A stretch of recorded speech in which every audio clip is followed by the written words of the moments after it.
헌법과 의회 민주주의 질서의 무게를 가볍게 생각하고 상습 탄핵 전문 정당으로 거듭난 민주당이 국회법에 따라 진즉 폐기되었어야 마땅한 탄핵안을 다시 들고 와서 국회 폭정의 시동을 걸고 있습니다.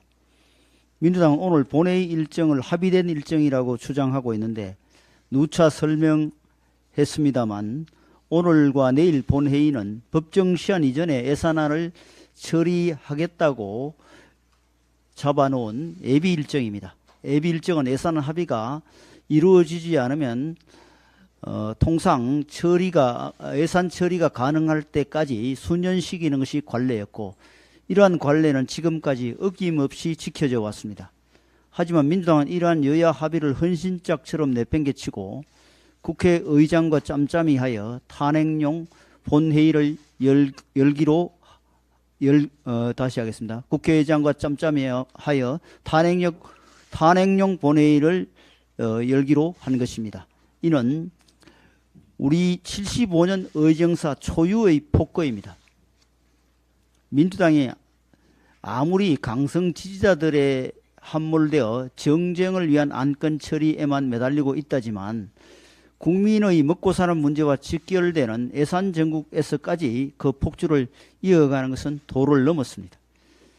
여야가 신사협정을 맺은 게 불과 한 달 전입니다. 그 내용은 회의장에서 고성과 야유를 금지하기로 하는 등 외양적인 차원의 것이었지만 그 속에는 여야가 의회 정치를 복원해 국민의 신뢰를 회복하자는 뜻이 깃들어 있습니다.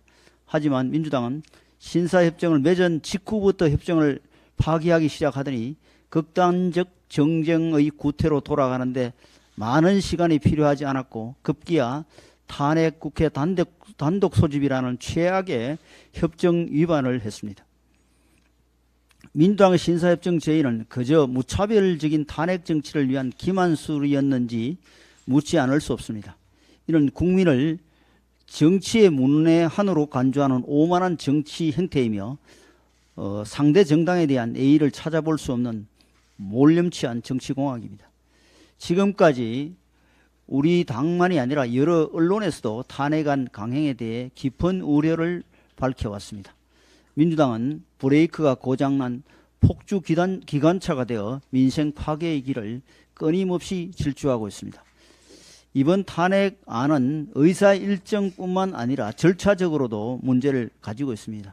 민주당은 지난 9일 탄핵안을 발의했다가 자동 폐기가 예상되자 본회의 동의 없이 철회하는 꼼수를 부렸고 국회의장은 편파적으로 이를 받아들였습니다. 하지만 탄핵안의 일방적 철회는 국회법 제90조 2항을 어긴 것으로 원천무효입니다. 이에 국민의힘은 의안 철회 동의권 침해에 대해 지난 13일 탄핵안 철회를 수리한 김진표 국회의장을 상대로 헌법재판소에 권한쟁의 심판을 청구하고 효력정지 가처분을 신청한 바 있습니다. 따라서 탄핵안 재발의는 권한쟁의 심판에 대한 판결 결과가 나오고 나서 결정하는 것이 바람직합니다. 하지만 현재는 소장의 공석으로 오늘까지도 재판 절차를 진행하지 못하고 있습니다.